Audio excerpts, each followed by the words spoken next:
facts. A Kaizo is closed. The gates are barred. Our covenant with the old. The living were meant to forget Ukaizo. Nothing can be gained of remembering it. A challenge would be a wealth. The chosen people of the dead, the outsiders were. The Inguithans, of course. Only they would create a monster. They did not create. The old ones and the outsiders. Outsiders augured the doom of the old ones. The rift unmade them both.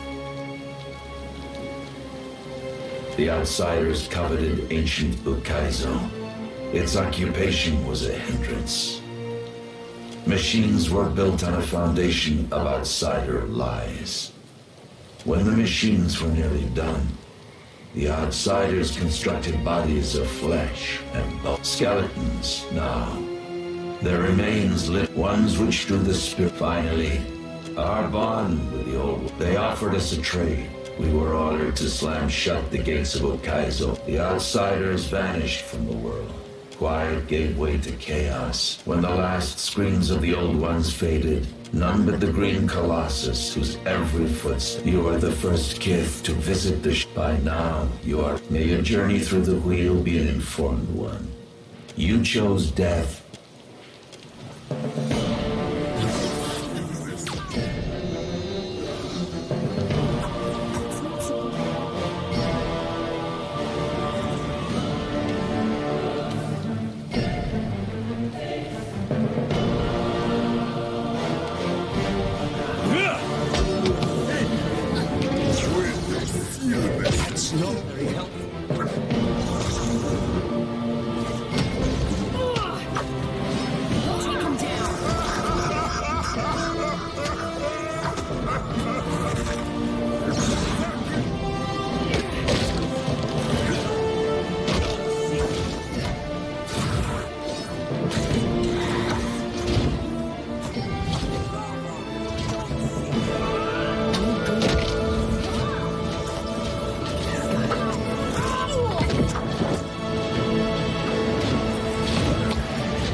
Take him down.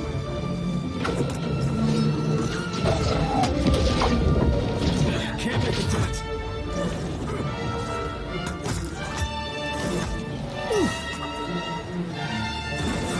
Hey, whose side are you on? I'm having some trouble moving through this.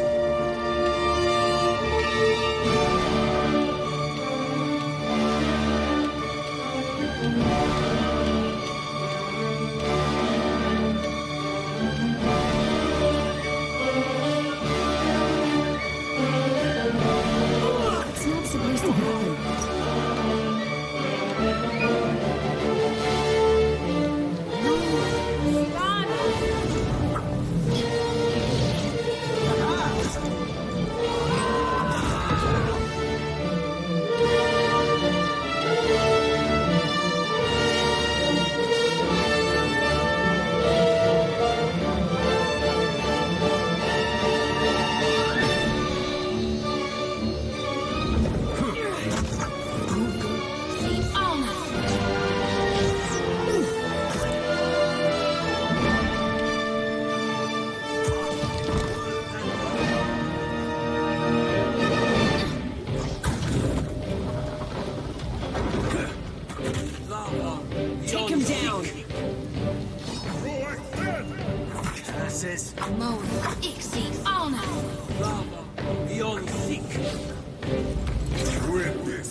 If you insist.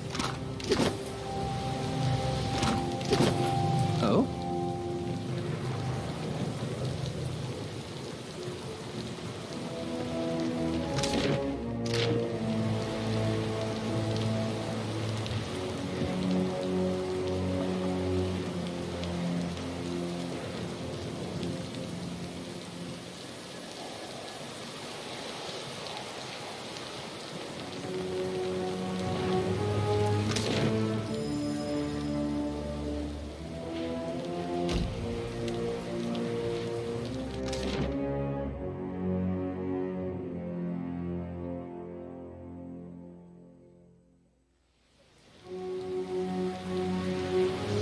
It's even scarier than in my dreams.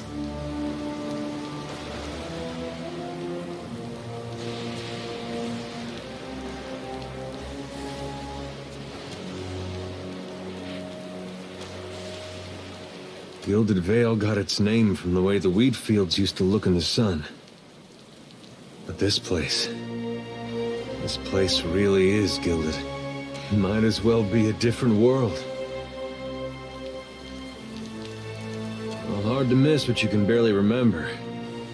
All I know is my life took a turn when this world came stomping into mine. These great people got a funny way of passing on. They disappear from the world, but leave their problems behind for the rest of us to deal with. I guess maybe that's one good thing that's come out of this, at least for me. I got something to do with my life that doesn't involve hauling or shoveling. I even got a friend or two out of it. Whole world's about to face the biggest test it ever saw. What Aethys is doing, it's gonna change everything. We may not survive. No, I broke a wheel once too. First thing I thought of when we learned what Aethys was doing. My mom had this spinning wheel, and she loved it. Well, I was playing with it, and the way a young it wouldn't go back into place, so I pushed it anyway. I got whipped pretty good for it. That wheel was never the same, even after my dad. I used to think of the gods as being like parents to all of us. If I didn't know you better, Watcher, I might be wondering if you had a death wish. Doesn't seem real, this Kaizo. Keep half expecting to wake up sweating in my bed at the med, regretting one beer too many. People, it's a privilege, even if I'm just watching over your shoulder. We gonna do this or what? We've made it this far, yet we're still alive. Might as well square off with my god before our luck runs dry. I'll hold you to that. Sure do. If Gon wants you dead, I figure he can do it himself. Besides, the part of him that's been stomping through the Deadfire didn't much help me at Malgren's teeth. Tell me, Watcher, can there be a god of light and birth if soul? I thought it'd be different, but I couldn't dream of any other way. Now then, shall we go face my god for whether we're meant to wither or thrive? Consider me your 5 years ago, you controlled the destiny of thousands of souls in Sun and Shadow. But the choice you make today shall define the fate of every living thing in Aora.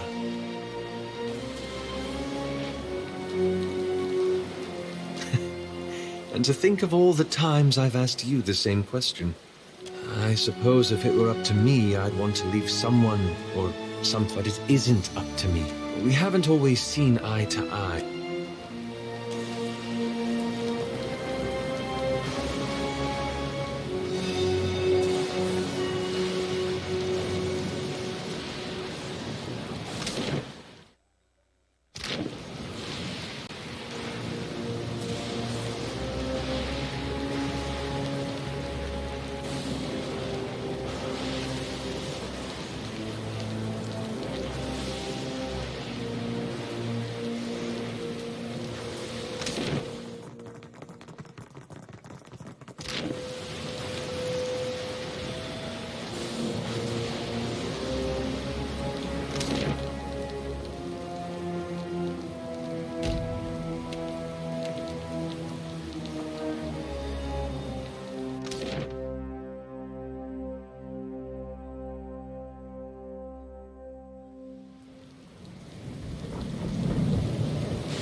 The machine controlling the storm winds down. The clattering of its machinery settles into a low whir and then, at last, hiccups to a halt. The bell's ringing is soft. Not the clangor and torrent you've... Watcher, your journey nears its conclusion. The pallid night stands before you, her gaunt face impassive. That will depend on the will of Kith, whose desires are ever in flux. Soon you will confront Aethys for what will likely be the final time, and you will do so as the Herald of Bar... The pallid night inclines her head to you. If Aethys truly intends to go through with his mad plan to destroy the wheel, a generation's worth of souls will be trapped in the in-between. So many would suffer. How can Aethys be so cruel? Abaddon strides forward. Aethys thrust this crisis on the Kith. They did not bring it upon themselves. Their only mistake was entrusting us to... Aethys will reveal every secret of the gods. Will Kith be able to change the established order if they have no wonder to inspire them? You have come to your senses at last. With the wheel destroyed, Kith will tear themselves apart. It is the gods' duty to prevent that happening, lest they doom us all. And as Kith must be ruled, so too must the gods. I say that if Aethys is so eager to throw down the mantle of power and step aside, Kith are strongest when they follow our lead. And we are strongest when we lead in turn. Kith will not solve Aethys' puzzle on their own. And without an established order to fight against, the bonds that bind them dissolve, and they fight amongst themselves. That confidence is what will save Kith, Watcher. Do not lose it when you stand before Aethys. Boudica's firm hand is but the motherly smothering of Helia by another name. Mortals should have no special advantages. Our intervention in your struggle would be a cruelty. Indeed. Kith must discover for themselves what it is they are worth. I have faith in Kith's ability to meet Aethys' challenge. Do not mistake my words for indifference, Watcher. They are born from a fierce belief in your potential, not a refutation of it.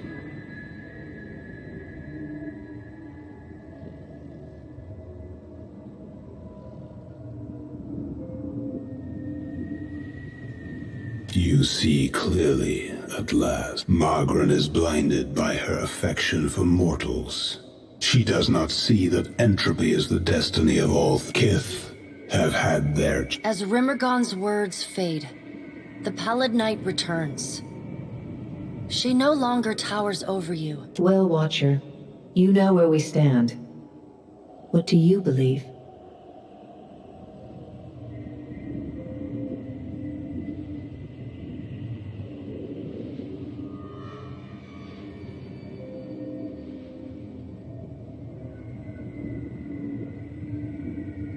The gods were once Kith, thousands of Kith from long ago. Now the time I laid upon you a difficult duty. Remember, you alone may sway Aethys now. The gods depart one by one in brooding silence. Vareth is a fool if she thinks I'll let her enjoy the last word. You are trusted with a heavy responsibility, Watcher. Speaking for mortals, and representing their interests in the future to come. Instead of working with mortals, you came this far on your own. Your society needs us. Eora searches for its... Before we part, what compelled you to reject every dissenting voice and go your own way?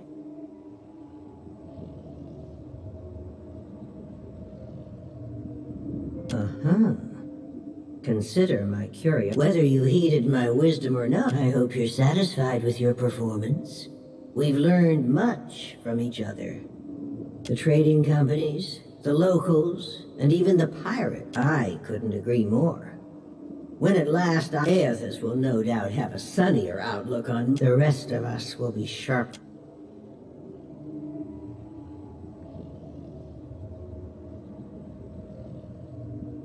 You keep falling asleep on me, I'm gonna have to start walking behind you with a pillow. Oh, by the way, the storm's gone. It seems we're all still... Gods and darnation.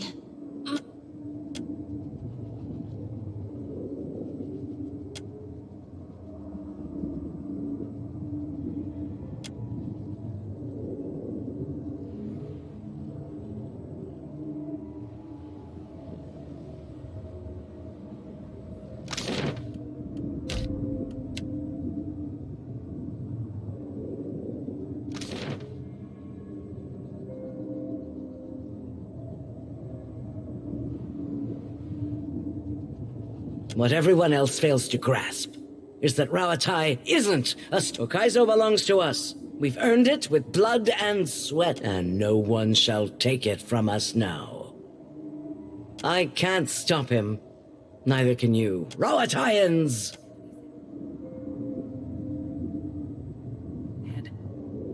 Death take his honor! This is futile! Lava beyond seek. Yeah?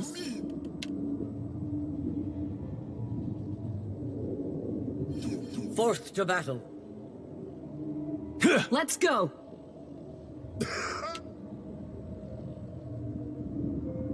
Not happening. This is futile!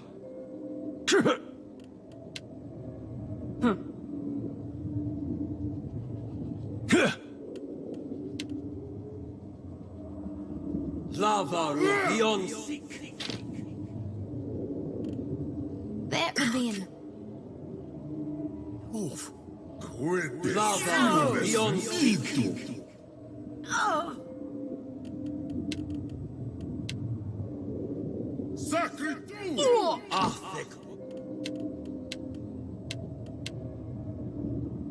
Than rock. That's it. We're losing folks. No can do. Moeth, Ixie, on us!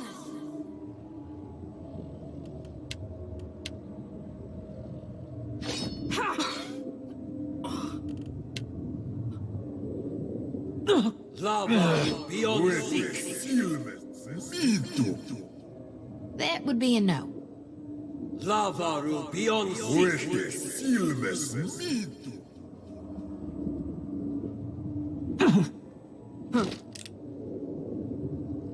Moeth. Ixie, on us! Right on target.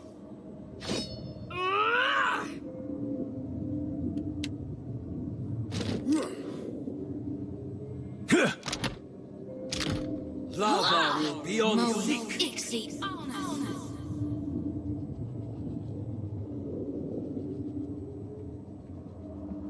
Sure.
You descend into the ancient winding streets of Ukaizo.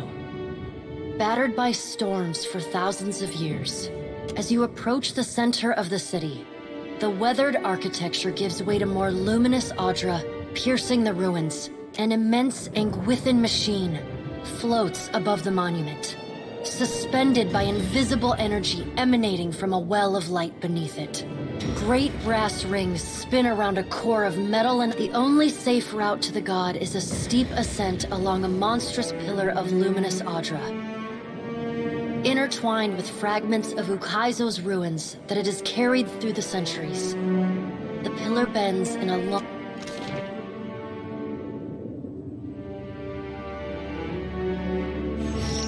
To see Ukaizo in this way. It may be hard to picture, but this city was once full of life.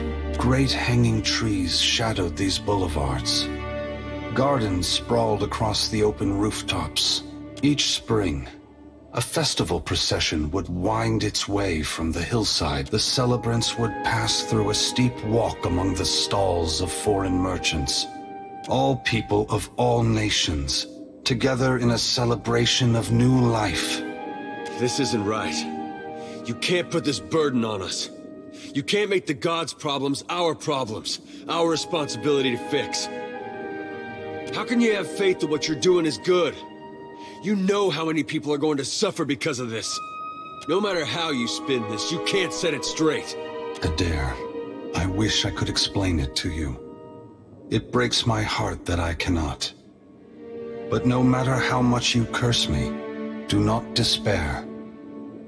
The souls of this world will need people like you. Gone, please, I'm begging you. What do I do following this?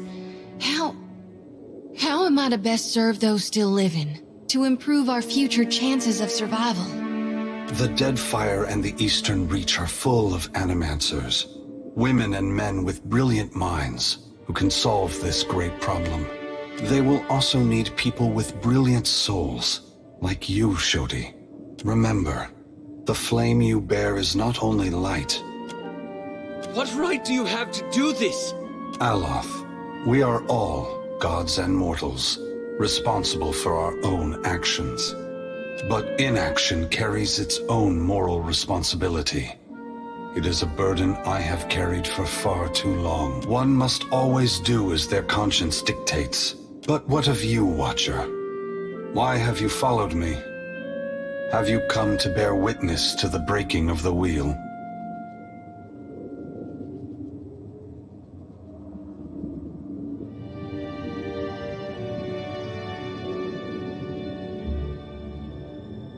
Mortals are already inspired. Animancy is poised to go far beyond what we Ingwithans ever discovered. Why does Helia think I should lend more power to mortals?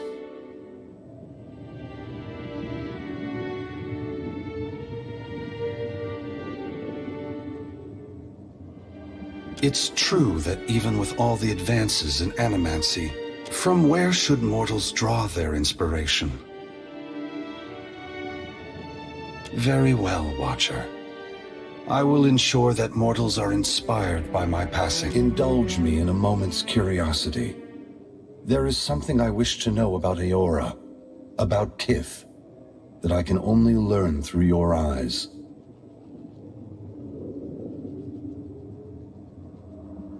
Yes, you followed me all this way, voyaging across uncharted sea, besting a guardian who existed to bar with the machinations of gods, echoing, and you did so on your own. That is no small achievement. I believe that mortals possess the I had hoped your actions would set an example. Coming to Okaizo unencumbered by alliances, what inspired your decision, Watcher? Did the choice echo your foundational beliefs? Or were you influenced by observation? I thank you for your perspective. Yours is not the only opinion that concerns me. All I ever wanted for mortals was growth. Some have forgotten themselves. It brings me great sorrow that crisis is the only way to set. You shirked the aid of others and came this far alone. But I think you'll find that the future is built on trust, cooperation, and understanding among Ask.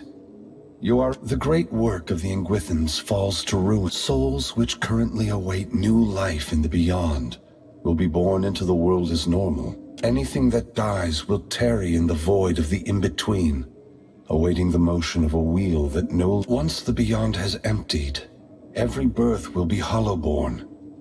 Other maladies of the soul may follow and plague those who linger in life. Unless mortals work together to carve a new path, the essence of life will be trapped in the netherworld. Gods will starve. Eora will grow silent and cold. When we tamed the cycle of reincarnation, we broke what had once functioned naturally, and essence will simply pool in the void of the in-between, never passing through Adra networks to the beyond. The dead will be left to wander in a generation or more. That much essence is already poised to flow. Should you choose, you could lay down your burden and trust in by your reckoning, There are still good years to come. By ours, time is short. For several reasons. My strength was diminished after the Godhammer bomb, with so many vying for control of the Deadfire. I also saw a ripe opportunity for more. They have never been more powerful, more capable. Because of this, the gods must justify their importance. I apologize, Watcher. There is nothing I can do to restore the glory of your heart. What happened to Cadnua was not personal in nature. Given your perseverance, I know that a second home cannot be distant in your future. Yes. They must work toward a solution. If that task is beyond their skill, that could mean swallowing their pride and hearkening to the wisdom. No one is worthy of unconditional trust. Should you choose to accept the gods, Woodica is entitled to her opinion. The other gods must decide for themselves if more. Your perspective bridges eternity, Watcher. I must attend to my final work. You have carried a heavy burden across the... You are free now. As free as any of us. Many will come to you for help in the years ahead.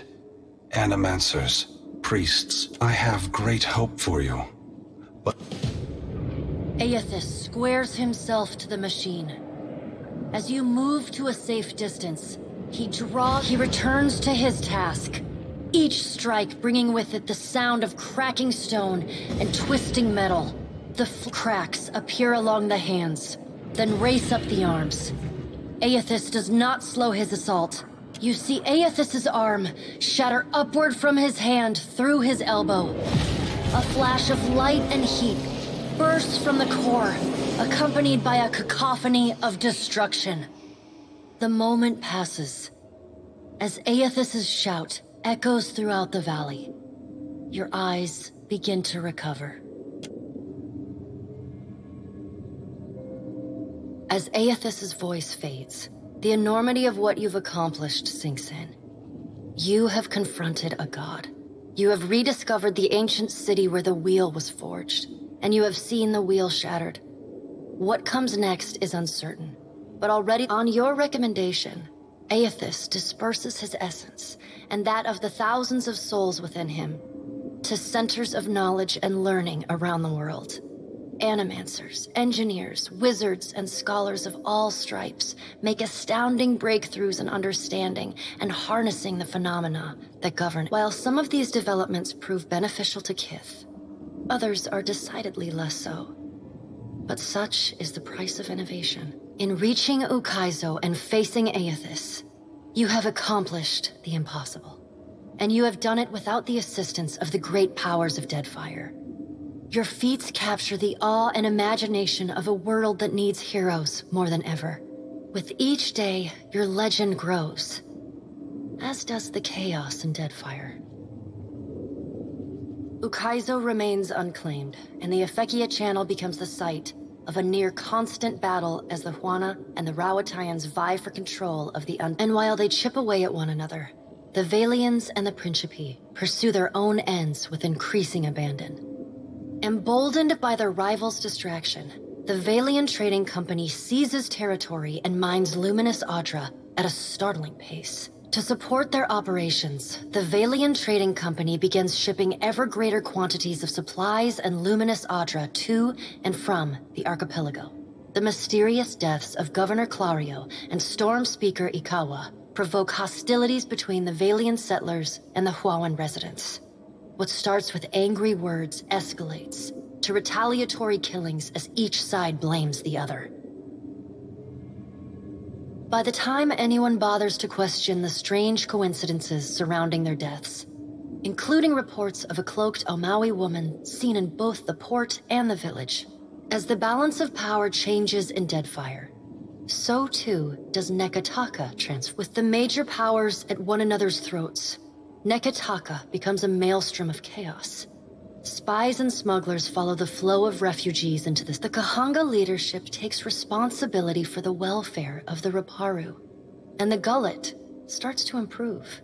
With Skiarilifis' essence still empowering the Water Shapers Guild, the practice of water shaping grows and flourishes in Nekataka, and its practitioners rise in prestige. Your brief encounter with Letharn proves deeply influential for the children of the Dawnstars.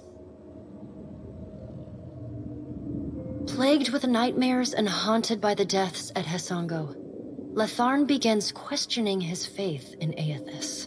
At first, his fellow Dawnstars chide him. The faith of the children of the Dawnstars fades, but their commitment to the people of Deadfire does not. Ruanu, the chieftain of the Huana at Tikawara, dies mysteriously. The tribe finds his body washed up on the same beach where Anaharu challenged him to the trial of waves. Some blame Anaharu's vengeful spirit. Others see it as Ngati's final judgment. The leaderless tribe eventually scatters. Some head to Nekataka, while others seek out the Wahaki. Free of Menzago at last, Copperhead determines to leave Splintered Reef. He and several fellow vessels cobble together a seaworthy ship from the wreckage of their island and set sail for brighter horizons. The dragon, Neraskirlas, no longer passes between Aora and the White Void, and the dead flow slowly breaks apart. Under Halfjorn's guidance, the Harbingers of Dusk resettle within Remergon's temple, vowing to forever protect it from the defiling touch of outsiders. Over time, the group becomes increasingly reclusive and fanatical. In besting the Beast of Winter, you earned the Death God's mercy rather than his enmity. The deity remains characteristically unforthcoming about his decision. Utterly corrupted by the tooth of Tawamawai, the Adra at the primal island of Kazuwari continues to remain separated from the greater beyond. As increasingly anguished spirits roam the island in search of essence, blights form with greater frequency. Weakened by the events at the island, Galawain retreats further from the intrigues of the gods. Rumors spread of his displeasure, as those the faces of the hunt continue to rule the Crucible in Galawain's, or rather, Tawamawai's name. The trials summoned by the statue grow deadlier with each season. Like the other souls following in your wake, Muatu eventually yearns to move on to the beyond and the wheel. Stymied by Aethys' actions, however, he settles on returning to Kazuwa, released from their bondage to the sightless eye. The Vithrak of the Halls Obscured abandon the Black Isle and resettle in the deepest and darkest recesses of the ruins beneath Nekataka. Encouraged by her arcane successes, Bakarna returns to her observatory to continue her studies of the celestial spheres. Consul Hot's ascension to near divinity shocks the circle of Archmagi, who are uncharacteristically rapid and unified in their response. Immediate and violent censure of the Lich. Though your adventures alter the destiny of Aora and the balance of power in Deadfire, they also leave a lasting mark on those who travel at your side. Your companions find themselves changed, and Adair returns to Hisango, where he reunites with Byrne, the son of his former lover, Alava. The boy takes heart in Adair's account that Aethys and all the other gods were false, petty, and unworthy of the love of Kith. Realizing how close he came to dying for this cause, Byrne finds renewed purpose, and Shodi is not a priestess who understands the meaning of subtlety. As such, she makes her girlish crush on Adair painfully obvious from the moment she first sets eyes on the strapping fighter. Early in your travels, Adair appears discomforted by her persistent flirt, seemingly lit with an inner glow. Shodi takes to a new life of mission work with gusto. She still is committed to shepherding souls forgone, but having realigned her goals with that of her fellow Dawnstars, she now endeavors to help the living as much as the dead. As you travel the Deadfire, you find her sleeping better and laughing more often. Aloth renews his commitment to transforming the Leaden Key from a tool of secrecy and oppression into a watchdog organization. With the wheel broken, he reasons the world will need wise and responsible You let Rimaro go, and the former pirate ostensibly set sail for the trade lanes of the Eastern Reach. The Edir Empire, Old Valia. After your encounter with Aethys, the pirate drifts into quiet contemplation. As you sail into your next port, the Valian Trading Company is initially furious when they learn that Pallegina had assisted the Watcher in claiming Ukaizo. In the chaotic aftermath, the company takes a more nuanced view of Pallegina's actions.